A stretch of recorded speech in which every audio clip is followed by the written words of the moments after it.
পারলে গাড়ির সামনে এসে হুমড়ি খেয়ে পড়বে টাকা নেওয়ার জন্য। এইভাবে টাকা কালেকশন করতে কে শিখিয়েছে ইসলামে?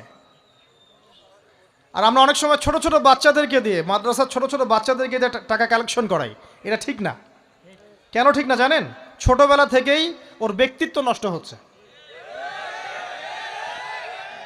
এই হাতটা উত্তম না এই হাতটা উত্তম? উপরের হাত উত্তম, নিচের হাত উত্তম? তো ছোটবেলা থেকে সে নিচের হাতে অভ্যস্ত হচ্ছে। দেখেন, এত টাকা পয়সা কালেকশন করে আমাকে আর একটা স্বতন্ত্র মসজিদ করতেই হবে জরুরি? খুবই জরুরি ছিল।